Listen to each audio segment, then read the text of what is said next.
Vocês me procurarão e me acharão quando me procurarem de todo o coração. Diz Jeremias 29, versículo 13. Mas e se algo em sua vida está bloqueando esse encontro?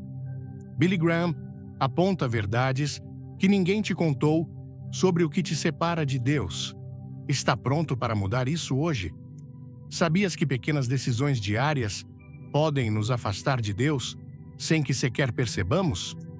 A Bíblia nos adverte sobre isso em Hebreus 2, versículo 1. Por isso, é necessário que prestemos mais atenção ao que ouvimos, para que não nos desviemos.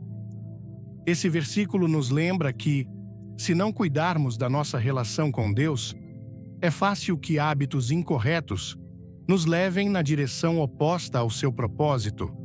Hoje exploraremos os 7 hábitos mais perigosos que podem te afastar de Deus e como identificá-los antes que prejudiquem tua fé. Vamos te mostrar como cada um desses padrões pode parecer inofensivo no início, mas acabar te afastando da presença e da paz de Deus. Se anseias por uma relação mais próxima com Deus e desejas evitar os erros que podem te distanciar dele, fica conosco.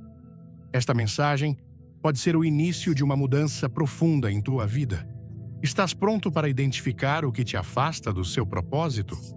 Antes de começarmos, deixe um comentário com o número 1. Se você quer se aproximar de Deus, curta e se inscreva no canal para não perder nenhuma mensagem inspiradora.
Quando nossa relação com Deus começa a esfriar, raramente acontece da noite para o dia. É um processo sutil, como um fio que se desfia lentamente até se romper sem que percebamos. Os hábitos que permitimos em nossa vida diária começam a nos afastar da sua presença. Primeira, negligenciar a oração. A oração, esse espaço íntimo, onde nossos corações e o de Deus se encontram, pode ser a primeira coisa em que começamos a falhar. No início, parece um esquecimento insignificante. Amanhã eu oro. Ou hoje estou muito cansado. Mas dia após dia, essa desconexão se aprofunda e logo o vínculo que nos mantinha espiritualmente fortes começa a se enfraquecer. Em Lucas 18, versículo 1, Jesus exorta seus discípulos. É necessário orar sempre e não desanimar.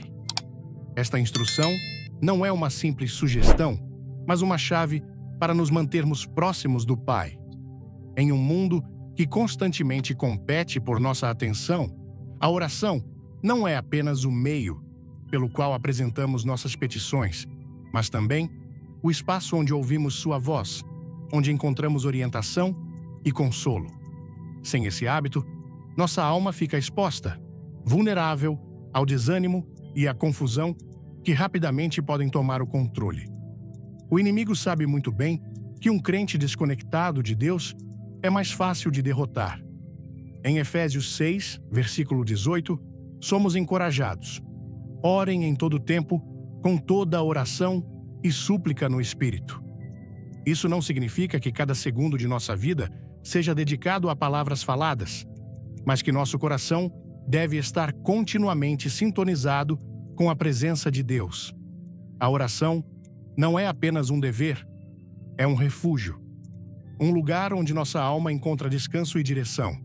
Mas quando deixamos que a rotina, o cansaço ou a falta de interesse apaguem esse hábito, esse refúgio começa a desaparecer de nossa vista, deixando-nos desprotegidos diante das tempestades espirituais. 2. Negligenciar a palavra de Deus. Enquanto o hábito da oração se enfraquece, outro aspecto crucial de nossa vida espiritual também começa a desmoronar. Nossa relação com a palavra de Deus. As Escrituras são descritas como uma lâmpada para nossos pés e uma luz em nosso caminho. Em Salmos 119, versículo 105. No entanto, quando deixamos de buscar essa luz, nos encontramos caminhando na escuridão, sem direção clara, vulneráveis a tropeçar e cair. A leitura da Bíblia não é apenas uma prática religiosa, é a forma pela qual Deus nos fala, nos corrige e nos equipa para viver conforme sua vontade. Em 2 Timóteo 3, versículo 16, é-nos dito: toda a Escritura é inspirada por Deus e útil para ensinar, repreender, corrigir e treinar em justiça. Contudo, o descuido dessa prática essencial não costuma ser imediato. Começa com pequenas desculpas: hoje não tenho tempo, ou já conheço o suficiente da Bíblia. Essas desculpas, embora aparentemente inofensivas, criam uma distância cada vez maior entre nós e a verdade divina. O inimigo de nossas almas utiliza nossas distrações para nos manter afastados da palavra, sabendo que sem ela, nossa fé se enfraquece. Em Romanos 10, versículo 17, aprendemos: a fé vem pelo ouvir e o ouvir pela palavra de Deus. Sem um compromisso constante com as Escrituras, nossa confiança nas promessas de Deus começa a vacilar. Os problemas parecem maiores, as respostas divinas mais distantes, e logo, o silêncio espiritual se torna a norma. Vamos juntos buscar a presença de Deus? Curta o vídeo, inscreva-se no canal e assista até o final para uma surpresa que vai tocar seu coração. Deixar de orar e negligenciar a leitura da palavra são hábitos que não apenas afetam nossa relação com Deus, mas também a forma como enfrentamos a vida diária. Sem a conexão que a oração proporciona, enfrentamos o mundo com nossas próprias forças. Sem a orientação da Escritura, nossas decisões carecem da sabedoria que vem do alto. Em Salmos 1, versículos 1 e 2, é descrita a bênção de meditar na lei do Senhor dia e noite. Contrastando com aqueles que caminham fora de sua vontade, o afastamento desses dois pilares fundamentais é o primeiro passo para uma vida espiritual estagnada. A oração e a palavra não são práticas opcionais, são a fonte de nossa força, nosso refúgio em tempos de adversidade e o canal através do qual ouvimos a Deus. Jesus, em seu ministério, nos deu um exemplo claro de como a oração e a palavra são essenciais, mesmo nos momentos mais desafiadores. Antes de enfrentar a cruz, ele passou horas no jardim do Getsêmani, derramando sua alma em oração ao Pai. Em Mateus 26, versículo 41, ele instrui seus discípulos: vigiai e orai, para que não entreis em tentação. O espírito, na verdade, está pronto, mas a carne é fraca. Esse lembrete não se aplica apenas aos discípulos daquele momento, mas a todos nós que enfrentamos diariamente tentações que buscam nos afastar de Deus. Quando em Mateus 4, cada tentação foi respondida com "está escrito", demonstrando que o conhecimento das Escrituras não é apenas um recurso para estudo, mas uma ferramenta de defesa espiritual. Se até mesmo Jesus, sendo Filho de Deus, dependeu da oração e da palavra para resistir, como podemos nós esperar permanecer firmes sem elas? A desconexão espiritual não ocorre de maneira abrupta. É o resultado de pequenos descuidos que, acumulados, nos levam para longe do lugar de intimidade com Deus. Em Jeremias 29, versículo 13, o Senhor promete: vocês me procurarão e me acharão quando me procurarem de todo o coração. Essa promessa nos lembra que, embora possamos nos ter afastado, sempre há um caminho de volta. Mas esse caminho começa com a decisão intencional de retomar os hábitos que nos aproximam da sua presença. As noites em que o cansaço nos vence e deixamos de orar, os dias em que a rotina nos rouba o tempo para ler a Bíblia, não são apenas momentos perdidos, são oportunidades para retornar aos braços do Pai. Em Hebreus 4, versículo 16, somos encorajados.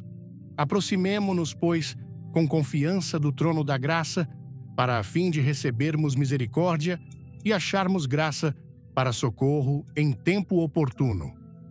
Esse aproximar-se não ocorre em meio às nossas desculpas, mas na sinceridade de um coração que reconhece sua necessidade de Deus. A restauração desses hábitos não é um ato de força de vontade, mas uma resposta à obra do Espírito Santo em nós. Em Filipenses 2, versículo 13, somos assegurados, porque é Deus quem efetua em vocês tanto o querer quanto o realizar, segundo a sua boa vontade. Esse versículo nos dá esperança, lembrando-nos que não estamos sozinhos em nossa luta para permanecermos próximos de Deus. Quando escolhemos retomar a oração e a leitura da palavra, estamos escolhendo a vida sobre a morte e a luz sobre a escuridão. Em Deuteronômio 30, versículos 19 e 20, Deus coloca diante de seu povo esta decisão: hoje coloco diante de vocês a vida e a morte, a bênção e a maldição. Escolham, pois, a vida, para que vivam vocês e seus descendentes, amando o Senhor, seu Deus, ouvindo sua voz e seguindo-o. Essa escolha é diária, e cada decisão que tomamos nos aproxima ou nos afasta do propósito eterno que Deus tem para nós. Terceiras relações que não glorificam a Deus. À medida que avançamos, veremos como outros hábitos podem nos afastar ainda mais de Deus, mas também como sua graça nos convida continuamente a retornar. As relações que cultivamos têm um impacto profundo em nossa vida espiritual. As amizades e vínculos que não glorificam a Deus podem se tornar uma das influências mais sutis, porém devastadoras, que nos afastam do seu propósito. A palavra de Deus nos exorta a escolher cuidadosamente com quem compartilhamos nossa vida, lembrando-nos que nem todas as conexões são saudáveis para nosso espírito. Em 1 Coríntios 15, versículo 33, somos advertidos: não se deixem enganar. As más companhias corrompem os bons costumes. Este versículo é claro ao apontar que as relações erradas têm o poder de desviar até mesmo o coração mais firme. A influência daqueles com quem passamos tempo afeta não apenas nossas ações, mas também nossos pensamentos e prioridades. Se compartilhamos nossas decisões e lutas com pessoas que não buscam a Deus, sua perspectiva pode se infiltrar em nossa mente, erodindo nossa confiança nas verdades bíblicas. Em Provérbios 13, versículo 20, é-nos dito: quem anda com sábios será sábio, mas o companheiro de tolos sofrerá dano. Esse ensino não é apenas um conselho prático, mas uma advertência espiritual. As relações que não estão fundamentadas no amor e na verdade de Deus se tornam um terreno onde o inimigo semeia confusão e dúvida. No Antigo Testamento, a história do rei Salomão ilustra como as relações erradas podem afastar até mesmo alguém com uma relação profunda com Deus. Embora Salomão tenha sido abençoado com sabedoria divina e começado seu reinado com um coração entregue ao Senhor, seus casamentos com mulheres de nações que não seguiam a Deus acabaram desviando seu coração. Em 1 Reis 11, versículo 4, está registrado: quando Salomão envelheceu, suas mulheres desviaram seu coração para outros deuses, e seu coração já não era totalmente fiel ao Senhor, seu Deus, como havia sido o coração de seu pai, Davi. Esse relato nos mostra que as influências erradas, mantidas por um tempo, podem levar a comprometer nossa fé e nos afastar de Deus. Deus não nos chama a nos isolarmos do mundo, mas a sermos intencionais com quem permitimos influenciar nossa vida. Jesus mesmo orou por seus discípulos em João 17, versículos 15 a 17, dizendo: não peço que os tires do mundo. Esse trecho destaca a necessidade de vivermos no mundo, mas sem sermos moldados por ele, mantendo nossas relações alinhadas com a verdade de Deus. As relações que não glorificam a Deus nem sempre são evidentes desde o início. Muitas vezes se apresentam como amizades neutras ou inofensivas, mas, com o tempo, revelam atitudes, valores ou comportamentos que entram em conflito com nossa fé. Em Amós 3, versículo 3, uma pergunta ressoa com clareza: andarão dois juntos se não estiverem de acordo? Esse trecho nos convida a refletir sobre a direção que compartilhamos com as pessoas próximas a nós e se estamos caminhando em um propósito comum que glorifique a Deus. Se esta mensagem falou com você, comente "Quero mudar" e compartilhe com alguém que precisa ouvir isso. Fique até o final para um momento especial. O perigo dessas relações não está apenas no que fazemos, mas no que deixamos de fazer. As amizades que não glorificam a Deus podem nos distrair de nossas prioridades espirituais, ocupando o tempo e a energia que deveríamos dedicar à oração, ao serviço e à busca da presença de Deus. Em Hebreus 12, versículo 1, somos encorajados: despojemo-nos de todo o peso e do pecado que tão facilmente nos enreda e corramos com paciência a carreira que nos está proposta. Isso inclui avaliar e, quando necessário, soltar relações que se tornaram um peso que obstrui nosso caminhar com Deus. A importância de nos cercarmos de relações piedosas não é apenas para nosso benefício pessoal, mas também para nosso testemunho diante do mundo. Jesus nos chamou para sermos a luz do mundo e o sal da terra. Em Mateus 5, versículos 13 e 14. Mas é difícil cumprir esse chamado se estamos influenciados por amizades que não compartilham os valores do reino de Deus. Nosso testemunho se fortalece quando nossas relações refletem a graça, a verdade e o amor de Cristo. O Senhor nos dá diretrizes claras sobre como discernir as relações que edificam e aquelas que nos afastam de seu propósito. Em Salmos 1, versículo 1, é-nos dito: Bem-aventurado o homem que não anda segundo o conselho dos ímpios, nem se detém no caminho dos pecadores, nem se assenta na roda dos escarnecedores. Esse trecho não apenas descreve as relações prejudiciais, mas também o progresso do afastamento de Deus que resulta delas. Primeiro, caminhamos junto a influências erradas. Depois, nos detemos com elas. E, finalmente, nos sentamos confortavelmente em sua companhia, adotando seus valores e atitudes. Deus, em seu amor, nos chama à comunhão com crentes que nos animem e fortaleçam em nossa fé. Em Hebreus 10, versículos 24 e 25, somos exortados: consideremo-nos uns aos outros para nos estimularmos ao amor e às boas obras, não deixando de nos congregarmos, como é costume de alguns, mas exortando-nos uns aos outros. Esse chamado não se refere apenas à igreja como um lugar físico, mas também à comunidade espiritual que cultivamos em nossas relações diárias. As amizades que glorificam a Deus são aquelas que nos desafiam a crescer, nos animam nos momentos difíceis e nos ajudam a permanecer firmes na fé. Provérbios 27, versículo 17, expressa isso de maneira poderosa. O ferro com ferro se afia e o homem com o trato do homem. Essas relações nem sempre são fáceis, mas são essenciais para nosso crescimento espiritual e para nos mantermos próximos de Deus.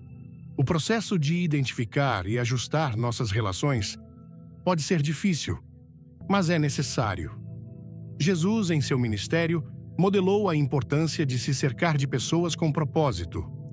Embora interagisse com muitos, escolheu 12 discípulos para caminhar mais perto dele, e mesmo entre eles, tinha uma relação especial com Pedro, João e Tiago. Esse modelo nos ensina a sermos intencionais, a discernirmos quem são as pessoas que nos impulsionam para nosso propósito, em vez de nos afastarem dele. À medida que avaliamos nossas relações, o Espírito Santo nos guia para tomar decisões sábias e corajosas. Em 2 Coríntios 6, versículo 14, somos instruídos: não se ponham em julgo desigual com os incrédulos, pois o que tem em comum a justiça e a maldade, ou que comunhão pode ter a luz com as trevas? Esse chamado não é um convite para julgar, mas para proteger nossa fé e nossa relação com Deus, assegurando que nossas conexões reflitam sua luz e sua verdade. As relações que não glorificam a Deus não apenas afetam nosso presente, mas também nosso destino eterno. Em 2 Timóteo 2, versículo 22, somos encorajados: foge das paixões da juventude e segue a justiça, a fé, o amor e a paz, junto com aqueles que invocam o Senhor com um coração puro. Esse versículo, em 1 Coríntios 10, versículo 13, somos assegurados: Deus é fiel e não permitirá que vocês sejam tentados além do que podem suportar. Pelo contrário, quando vier a tentação, Ele também dará o escape para que a possam suportar. Esse consolo nos dá confiança de que, com sua ajuda, podemos discernir e mudar qualquer relação que não esteja alinhada com seu propósito. Deus nos chama a uma vida que glorifique seu nome, e nossas relações são uma parte fundamental desse chamado. À medida que buscamos sua orientação, Ele nos capacita para construir vínculos que fortaleçam nossa fé e nos impulsionem para uma relação mais profunda com Ele. Em cada passo, seu Espírito está presente, guiando-nos para a comunhão que reflete seu amor e sua verdade. 4. Justificar. Pequenos pecados. O afastamento de Deus nem sempre ocorre de maneira abrupta.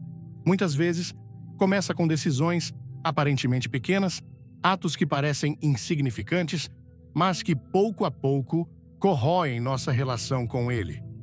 Uma das formas mais sutis em que isso acontece é permitindo o que chamamos de pequenos pecados, ou justificando nossas ações com argumentos convenientes. Esse hábito, que à primeira vista não parece perigoso, pode se tornar um obstáculo significativo para a nossa vida espiritual. A Bíblia é clara a esse respeito.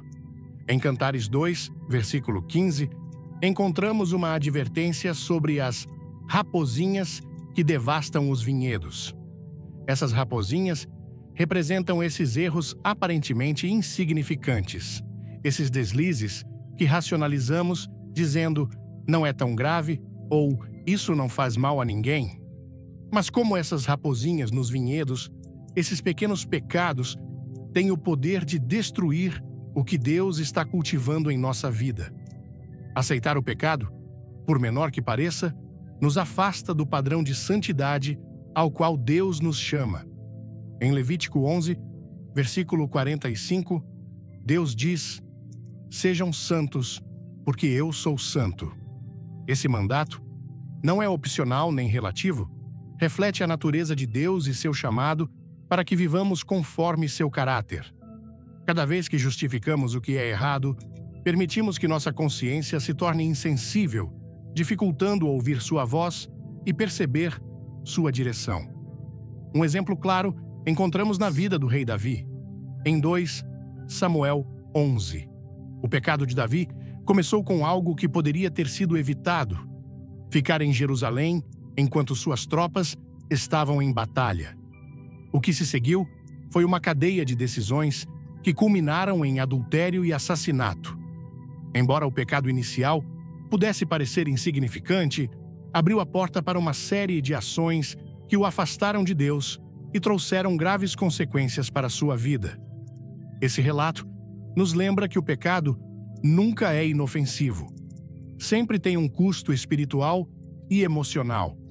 Antes de continuar, clique no like se você sente Deus chamando você. Inscreva-se e veja até o final para uma revelação que vai mudar sua perspectiva. Deus, em sua graça, não nos deixa sozinhos diante do pecado. Em 1 João 1, versículo 9, somos prometidos: se confessarmos nossos pecados, Ele é fiel e justo para nos perdoar e nos purificar de toda injustiça. Essa verdade nos dá esperança, mas também nos chama a não tomar a graça de Deus como uma desculpa para continuar justificando o que é errado. O arrependimento genuíno não é apenas sentir remorso, é mudar de direção, afastando-nos do pecado e voltando para Deus com um coração sincero. O inimigo usa nossa tendência a justificar o pecado para nos manter presos em um ciclo de culpa e distância de Deus. Em Gênesis 3, versículo 1, vemos como a serpente tentou Eva, fazendo-a questionar a palavra de Deus. Foi isso mesmo que Deus disse? Que não comam de nenhuma árvore do jardim? Esse padrão permanece o mesmo hoje. O inimigo semeia dúvidas, fazendo-nos acreditar que certos comportamentos são aceitáveis, que Deus não os leva em conta ou que, de alguma forma, estamos isentos de seu padrão. No entanto, a palavra de Deus nos chama a resistir essas mentiras e a caminhar na verdade. Em Tiago 4, versículo 7, somos exortados: sujeitem-se a Deus, resistam ao diabo e ele fugirá de vocês. Essa sujeição não é uma postura passiva, mas um compromisso ativo de nos alinharmos com a vontade de Deus, mesmo nos menores detalhes de nossa vida. O perigo de racionalizar o pecado está em que ele nos leva a uma dupla vida espiritual. Em Mateus 6, versículo 24, Jesus declara: ninguém pode servir a dois senhores. Embora esse trecho se refira ao amor pelo dinheiro, o princípio se aplica a qualquer área em que tentamos combinar o que sabemos que não agrada a Deus com nossa fé. A duplicidade não apenas nos afasta de Deus, mas também nos rouba a paz e a autenticidade que vem de uma vida completamente rendida a Ele. O chamado de Deus é para a integridade. Esse versículo nos lembra que o que permitimos em nossa mente e em nosso coração, eventualmente se manifestará em nossas ações. Os pequenos pecados não permanecem pequenos. Eles crescem, criam raízes e, eventualmente, produzem frutos que nos afastam da comunhão com Deus. Deus nos dá ferramentas para combater essa tendência.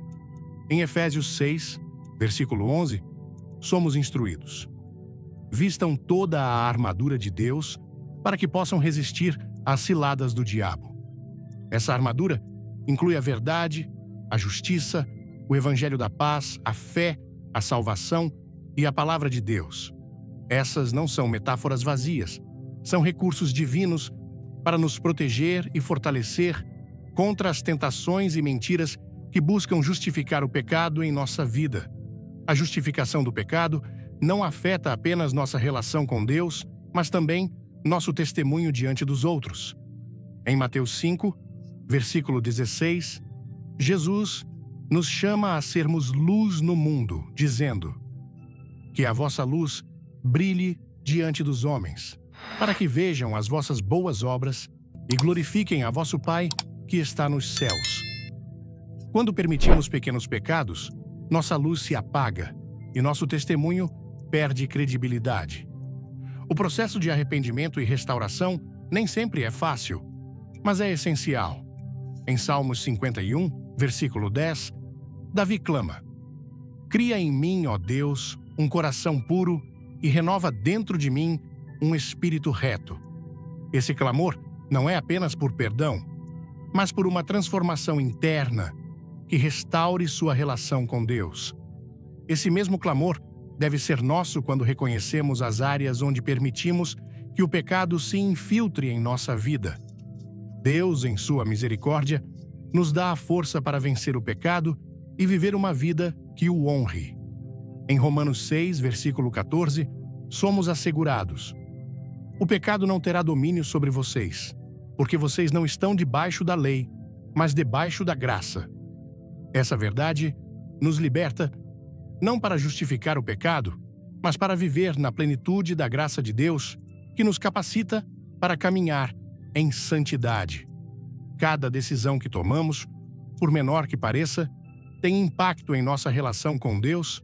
Ao escolher rejeitar o pecado e abraçar sua verdade, estamos construindo uma vida fundamentada em seu amor e seu propósito. Em Josué 24, versículo 15, somos apresentados a uma decisão clara: escolham hoje a quem vão servir. Esse chamado nos lembra que nossa vida espiritual não é determinada por grandes momentos, mas pelas decisões diárias que refletem nossa fé e nosso compromisso com Ele.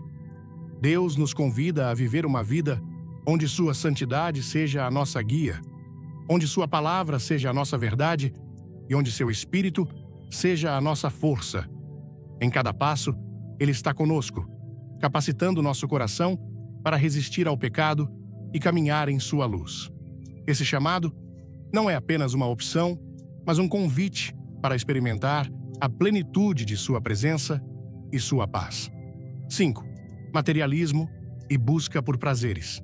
O coração humano tem uma inclinação natural para o que parece oferecer satisfação imediata. As coisas materiais, as experiências prazerosas e as ambições terrenas prometem preencher vazios, trazer estabilidade e nos dar uma sensação de controle. No entanto, priorizar essas coisas acima de Deus não apenas nos afasta de seu propósito, mas também semeia um vazio profundo em nosso interior que nada no mundo pode preencher. O amor, pelo material e pelos prazeres do mundo, é uma armadilha que, embora atraente, desvia o coração e nos separa da comunhão com nosso Criador. Em 1 João 2, versículo 15, somos advertidos claramente: não amem o mundo, nem o que nele há. Se alguém ama o mundo, o amor do Pai não está nele. Pois tudo o que há no mundo, os desejos da carne, a cobiça dos olhos e a arrogância da vida, não provém do Pai, mas do mundo. Esse trecho desmascara a raiz do materialismo e da busca por prazeres. um desejo egoísta que ignora a suficiência de Deus.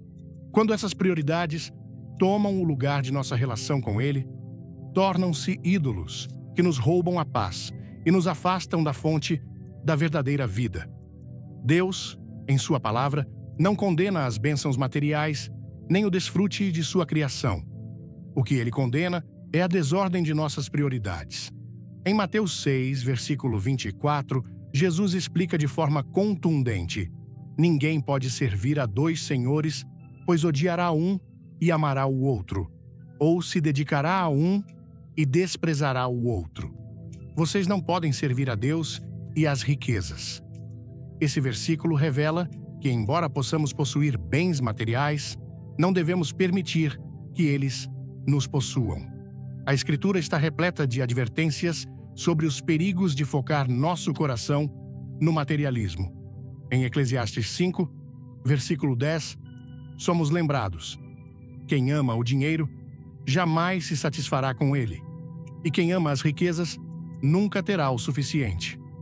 Essa busca constante, alimentada pela cobiça, nunca produz satisfação duradoura.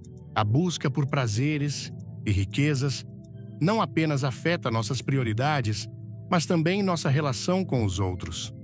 Em Tiago 4, versículos 1 a 3, é-nos dito que os conflitos e as lutas entre as pessoas provêm dos desejos que batalham dentro de nós. Esses desejos, quando não rendidos à vontade de Deus, levam à inveja, à cobiça e a uma vida centrada em si mesma, em vez de nos propósitos do reino. Deus nos chama a uma vida focada no eterno, não no temporário. Em Colossenses 3, versículo 2, Paulo exorta: pensem nas coisas do alto, não nas coisas da terra. Esse chamado não é uma negação das realidades terrenas, mas um convite para vê-las sob a perspectiva divina. Quando priorizamos Deus, descobrimos que tudo mais ocupa seu lugar correto, e o peso das coisas materiais perde seu poder sobre nós. O exemplo de Jesus nos ensina que uma vida entregue a Deus não é definida pelas posses, mas pela dependência total do Pai.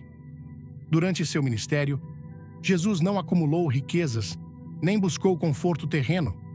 Em Mateus 8, versículo 20, ele declara: as raposas têm tocas e as aves do céu têm ninhos, mas o Filho do Homem não tem onde reclinar a cabeça. Esse estilo de vida não foi uma declaração contra as posses, mas um lembrete de que nossa verdadeira segurança não está no que possuímos, mas em nossa relação com Deus. O materialismo e a busca por prazeres também nos distraem de nossa missão como crentes.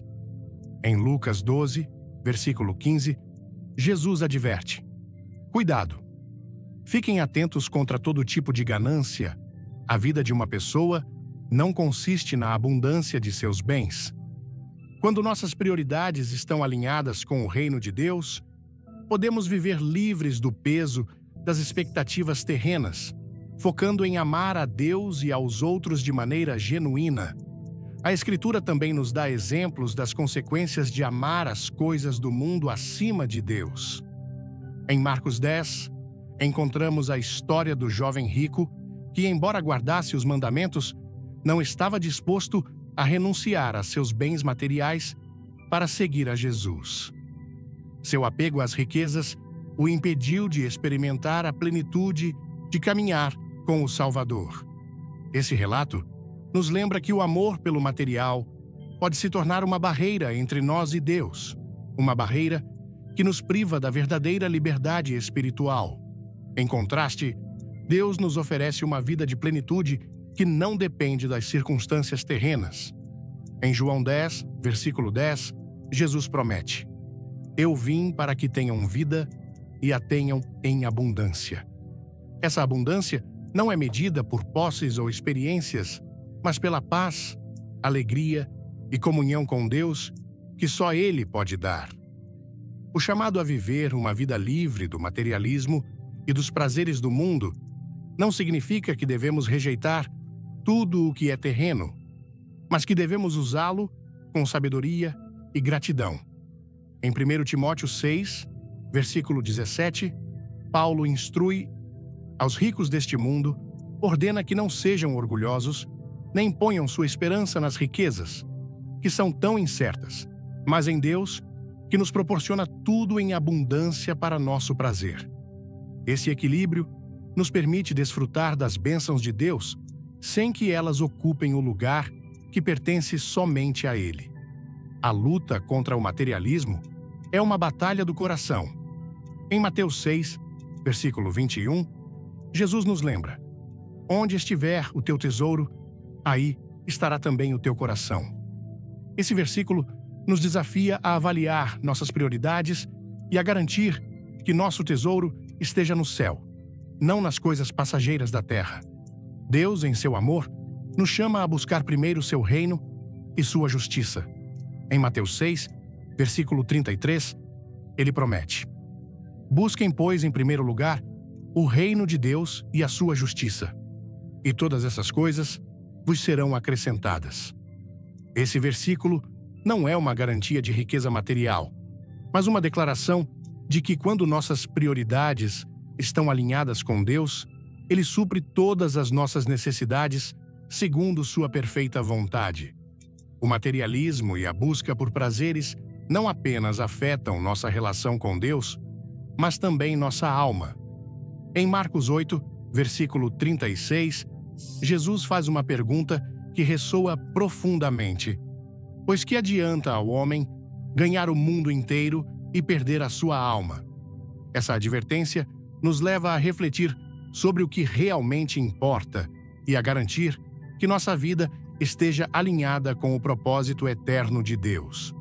O Espírito Santo nos ajuda a resistir às tentações do mundo e a viver uma vida que glorifique a Deus. Em Gálatas 5, versículo 16, Paulo escreve: digo, pois, andem no Espírito e não satisfarão os desejos da carne.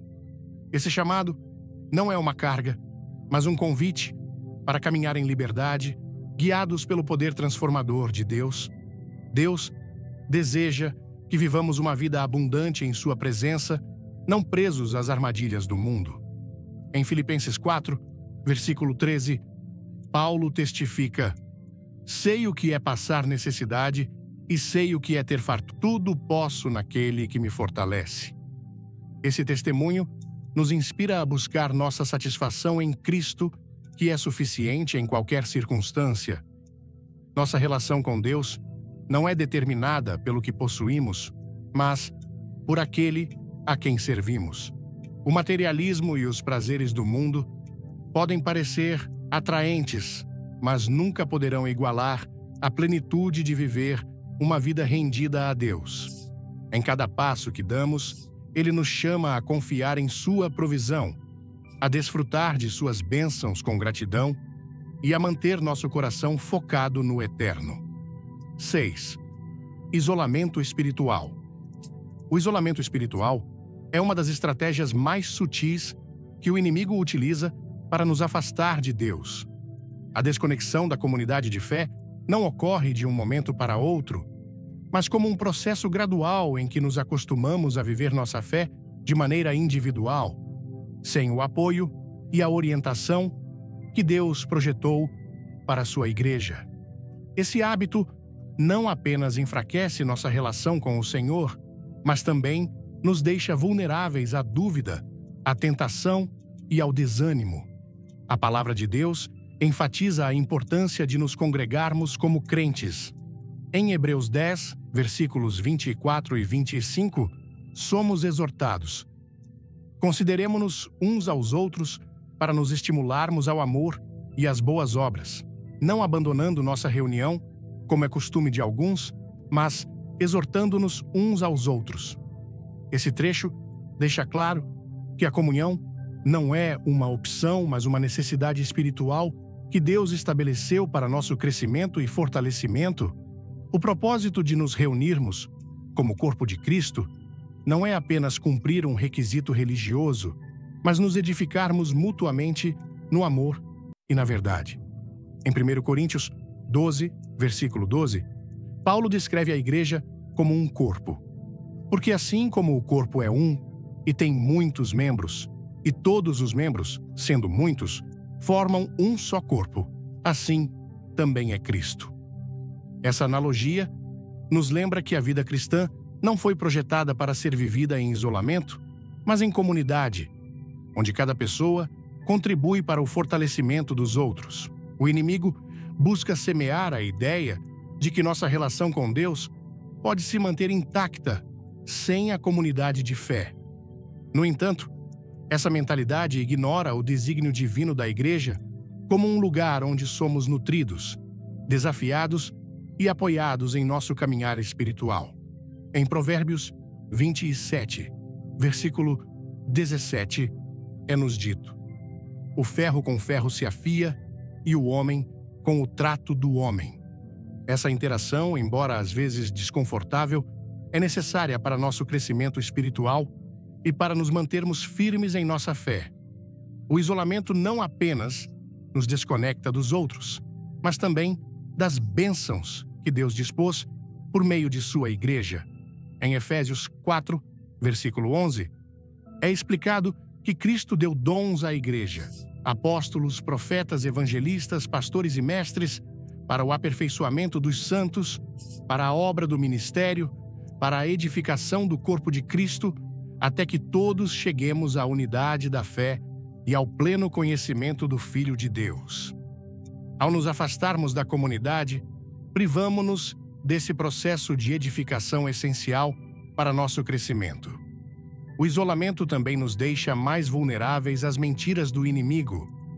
Em 1 Pedro 5, versículo 8, somos advertidos: sede sóbrios, vigiai, porque o vosso adversário, o diabo, anda ao redor, rugindo como leão, buscando a quem possa devorar. Um leão nunca ataca uma manada inteira, mas busca aqueles que se separaram, os que estão sozinhos e desprotegidos. De maneira semelhante, quando nos desconectamos da comunidade de fé, tornamo-nos um alvo mais fácil para o desânimo, o pecado e a desesperança. Deus nos projetou para viver em comunidade porque sabe que nossas forças não são suficientes para enfrentar as provações e tentações sozinhos. Em Eclesiastes 4, versículos 9 a 12, é-nos dito: melhor é serem dois do que um, porque tem melhor recompensa pelo seu trabalho. Pois se caírem, um levanta o outro. Ai, porém, do que estiver só, pois caindo não haverá quem o levante. Também, se dois dormirem juntos, aquecerão, mas um só, como se aquecerá? Um só pode ser vencido, mas dois podem resistir, e o cordão de 3 dobras não se quebra facilmente. Esse trecho destaca a força que encontramos na comunhão, um apoio que só se experimenta plenamente no contexto da comunidade de fé. A Igreja não é perfeita porque é composta por pessoas imperfeitas. No entanto, é o meio que Deus estabeleceu para crescermos em nossa relação com Ele e com os outros. Em Colossenses 3, versículo 16, somos exortados que a palavra de Cristo habite em vocês ricamente, ensinando e admoestando uns aos outros com toda sabedoria, cantando salmos, hinos e cânticos espirituais, com gratidão no coração a Deus. Esse ambiente de exortação e louvor mútuo é essencial para manter nossa fé viva e vibrante. O afastamento da comunidade, em 1 Pedro 4, versículo 10, é-nos dito: cada um coloque ao serviço dos outros o dom que recebeu como bons administradores da multiforme graça de Deus. Os dons que Deus nos deu não são para nosso benefício pessoal, mas para edificar os outros e glorificar a Deus. Ao nos afastarmos da Igreja, deixamos de ser instrumentos de sua graça e perdemos a oportunidade de experimentar a plenitude de seu propósito. O hábito de deixar de nos congregar não apenas afeta nossa relação com Deus, mas também nosso testemunho diante do mundo. Jesus disse, em João 13, versículo 35, nisto todos saberão que sois meus discípulos, se vos amardes uns aos outros.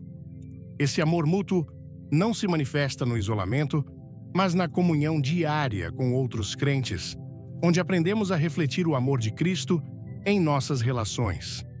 O chamado de Deus à comunhão não é uma carga, mas um convite para experimentar sua presença de maneira coletiva.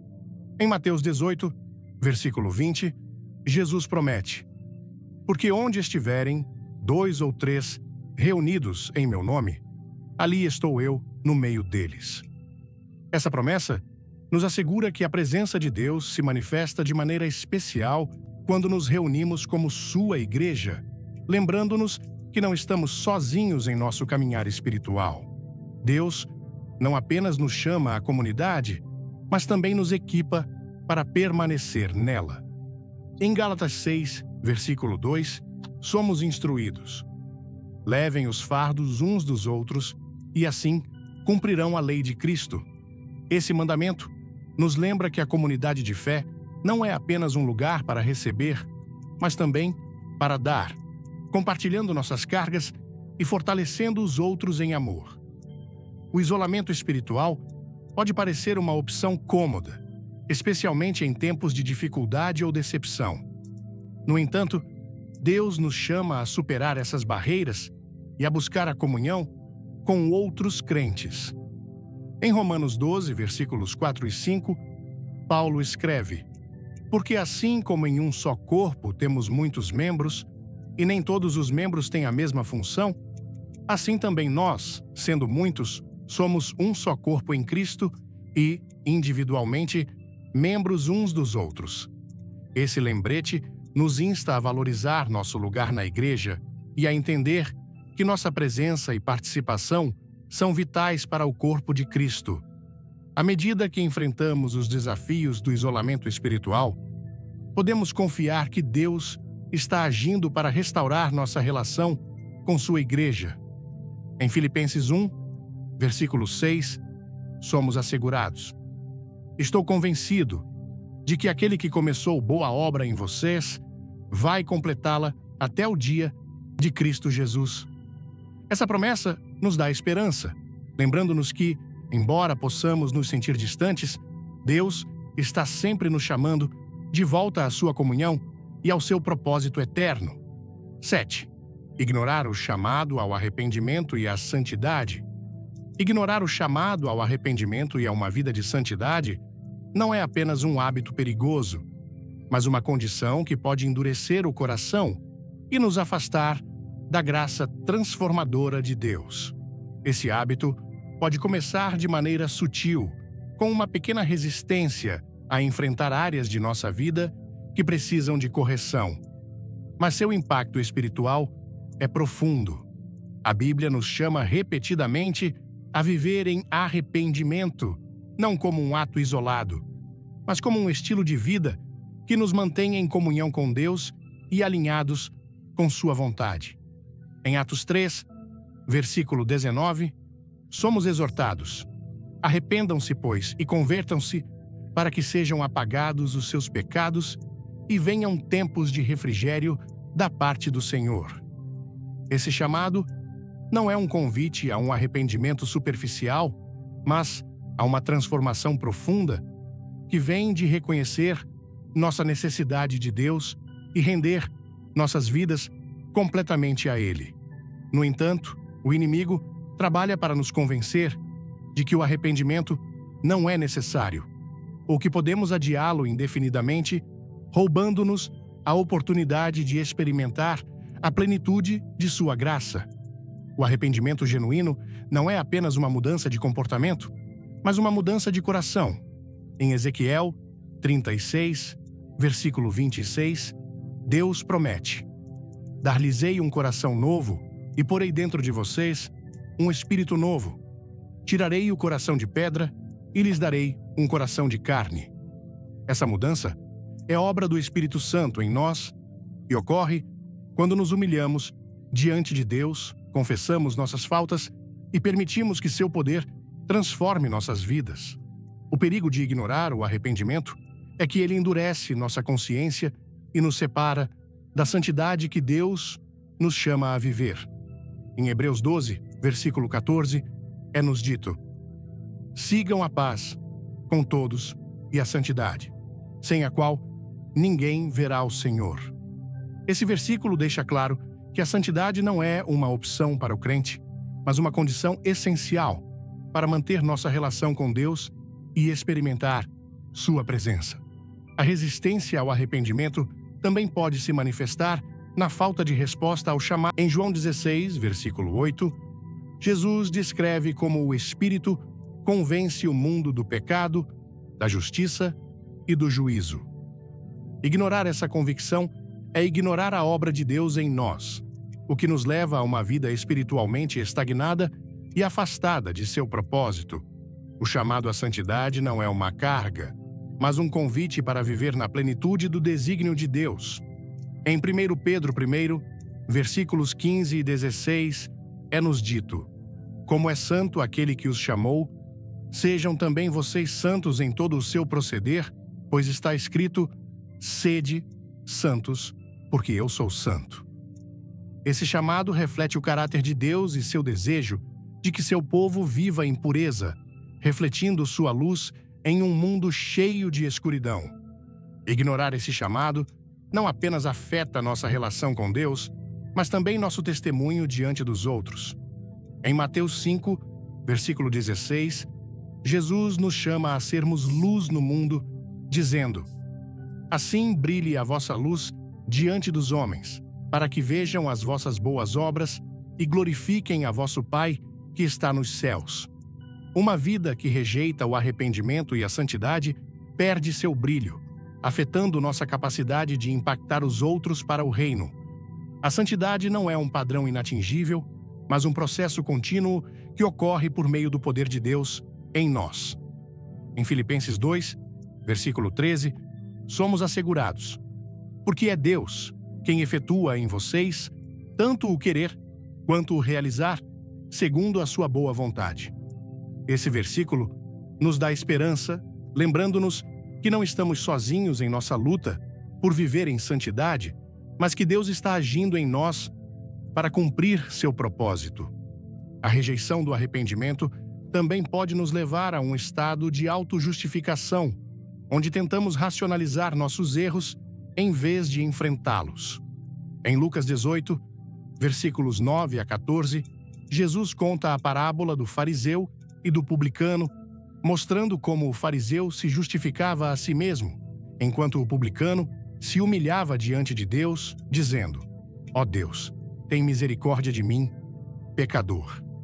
Essa história nos lembra que Deus não busca perfeição externa, mas um coração contrito e humilde, disposto a reconhecer sua necessidade de sua graça.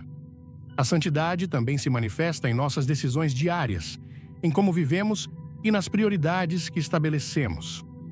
Em Romanos 12, versículos 1 e 2, Paulo nos exorta: rogo-vos, pois, irmãos, pela misericórdia de Deus, que apresenteis o vosso corpo como sacrifício vivo, santo e agradável a Deus, que é o vosso culto racional. Não vos conformeis com este mundo, mas transformai-vos pela renovação da vossa mente. Esse chamado não é apenas para evitar o pecado, mas para buscar ativamente o que agrada a Deus, permitindo que sua palavra renove nossa mente e transforme nossas ações. O processo de arrependimento e santidade nem sempre é fácil, mas é essencial para experimentar a plenitude da vida que Deus tem para nós. Em 2 Coríntios 7, versículo 10, é-nos dito: a tristeza, segundo Deus, produz arrependimento para a salvação, da qual não há arrependimento, mas a tristeza do mundo produz morte. Esse contraste nos mostra que o arrependimento genuíno não é um ato de culpa, mas uma resposta ao amor de Deus, que nos leva a uma vida renovada e cheia de propósito. A obra de Cristo na cruz é o fundamento de nosso chamado ao arrependimento e à santidade. Em 1 Pedro 2, versículo 24, somos lembrados: Ele mesmo levou em seu corpo os nossos pecados sobre o madeiro, para que, mortos para o pecado, vivamos para a justiça. Por suas feridas, fostes sarados. Esse sacrifício não apenas nos redime, mas também nos capacita para viver em obediência à sua palavra e em comunhão com Ele. Deus não apenas nos chama ao arrependimento, mas também nos dá a graça para viver em santidade. Em Tito 2, versículo 11, é-nos dito: pois a graça de Deus se manifestou, trazendo salvação a todos os homens, ensinando-nos que, renunciando à impiedade e às paixões mundanas, vivamos neste mundo com moderação, justiça e piedade.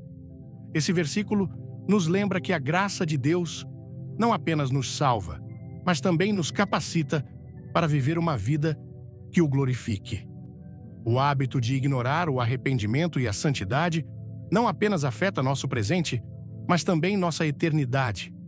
Em Apocalipse 3, versículo 20, Jesus diz: Eis que estou à porta e bato. Se alguém ouvir a minha voz e abrir a porta, entrarei em sua casa e cearei com ele e ele comigo. Esse chamado é um convite constante à comunhão com ele, mas exige uma resposta ativa de nosso coração, uma disposição para abrir a porta e permitir que sua luz ilumine até mesmo as áreas mais escuras de nossa vida. Deus nos chama a uma vida de santidade, não para nos limitar, mas para nos libertar. Em 2 Coríntios, a vida de arrependimento e santidade não é um caminho fácil, mas é um caminho cheio de graça e esperança. Em 1 Tessalonicenses 5, versículos 23 e 24, Paulo ora: O próprio Deus da paz os santifique completamente e que todo o seu espírito, alma e corpo sejam preservados irrepreensíveis na vinda de nosso Senhor Jesus Cristo. Fiel é aquele que os chama, o qual também o fará. Esse trecho nos dá a certeza de que o Deus que nos chama à santidade também é fiel para completar sua obra em nós. Responder ao chamado de Deus ao arrependimento e à santidade é a chave para experimentar sua presença de maneira profunda e transformadora. Ele não busca a perfeição imediata, mas um coração disposto a segui-lo, um espírito humilde que reconhece sua necessidade de sua graça. Em cada passo, seu espírito nos guia, nos fortalece e nos leva a uma relação mais íntima com ele, mostrando-nos que seu amor e seu propósito são suficientes para nos sustentar nesse caminho. O afastamento de Deus raramente ocorre de um momento para outro.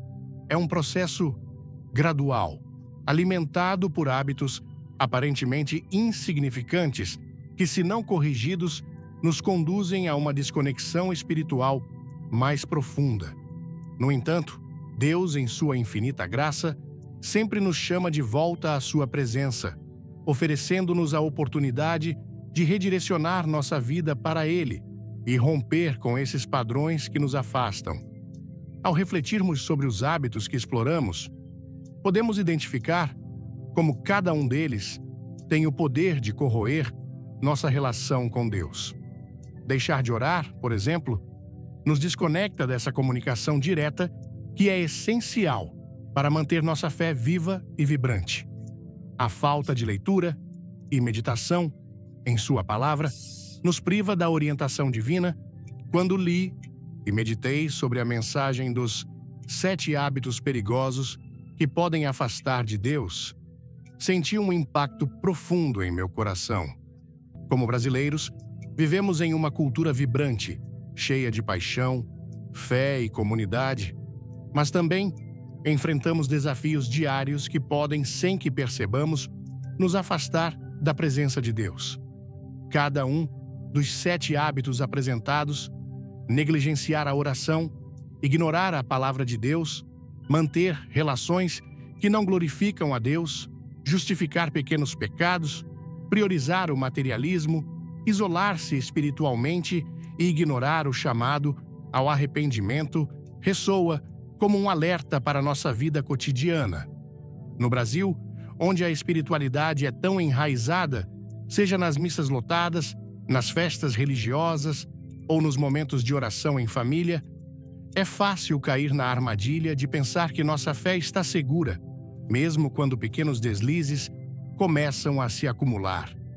Essa mensagem me fez refletir sobre como, muitas vezes, permito que a correria do dia a dia, as distrações do trabalho ou até mesmo as conversas com amigos que não compartilham dos mesmos valores espirituais me afastem do propósito que Deus tem para mim. O primeiro hábito, negligenciar a oração, me tocou profundamente. Como brasileiros, somos um povo que valoriza a conexão emocional e a oração é exatamente isso, um diálogo íntimo com Deus. Quantas vezes, após um longo dia, eu disse a mim mesmo: hoje estou cansado, amanhã oro. Esse hábito, que parece inofensivo, é como uma rachadura em um muro que, com o tempo, pode desmoronar. A Bíblia, em Lucas 18, versículo 1, nos lembra: é necessário orar sempre e não desanimar. Essa verdade me fez perceber que a oração não é apenas uma prática, mas um refúgio onde encontro paz e força. Aplicar isso à minha vida significa reservar momentos diários, mesmo que curtos, para conversar com Deus, seja no silêncio da manhã ou no trânsito caótico de São Paulo. Negligenciar a palavra de Deus, o segundo hábito, também me fez refletir. No Brasil, onde a Bíblia é um livro tão presente, muitas vezes a tratamos como decoração em nossas casas, mas não como uma fonte viva de orientação. Salmos 119, versículo 105, descreve a palavra como uma lâmpada para os meus pés e uma luz para o meu caminho. Para aplicar essa lição, decidi criar o hábito de ler pelo menos um versículo por dia, meditando em como ele pode guiar minhas decisões, desde as pequenas escolhas no trabalho até os grandes desafios da vida. O terceiro hábito, relações que não glorificam a Deus, é especialmente relevante em nossa cultura calorosa e acolhedora. No Brasil, amizades são como família, mas nem todas nos aproximam de Deus. 1 Coríntios 15, versículo 33, nos adverte: não se deixem enganar. As más companhias corrompem os bons costumes. Isso não significa abandonar amigos, mas escolher com sabedoria quem influencia meu coração. Aplicando isso, buscarei fortalecer laços com pessoas que compartilham minha fé, como irmãos da igreja ou amigos que me incentivam a crescer espiritualmente. Justificar pequenos pecados, o quarto hábito, é algo com que muitos de nós, brasileiros, podemos nos identificar. Nossa cultura valoriza a alegria e a espontaneidade, mas às vezes usamos isso como desculpa para ignorar erros. Cantares 2, versículo 15, fala das raposinhas que devastam os vinhedos. Para mudar, decidi ser mais honesto comigo mesmo, confessando meus erros a Deus, como prometido em 1 João 1, versículo 9, e buscando viver com integridade, mesmo nas pequenas coisas, como evitar fofocas ou ser mais paciente no trânsito. O materialismo, quinto hábito, é um desafio em um país onde o consumo muitas vezes define status. Mateus 6, versículo 24, nos lembra que não podemos servir a Deus e às riquezas. Aplicar essa lição significa redefinir minhas prioridades, valorizando mais o tempo com a família e a fé do que a busca por bens materiais. Vou praticar a gratidão, como ensina 1 Timóteo 6, versículo 17, desfrutando das bênçãos de Deus sem deixar que elas me dominem.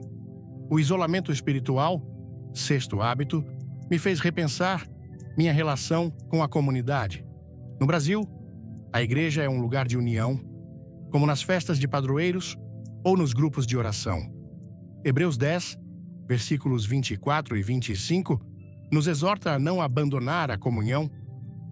Para aplicar isso, comprometo-me a participar mais ativamente da minha igreja, seja em cultos ou em pequenos grupos, para crescer em fé e apoiar outros.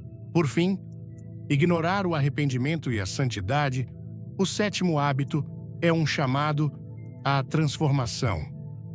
Atos 3, versículo 19, nos convida a nos arrepender para encontrar refrigério.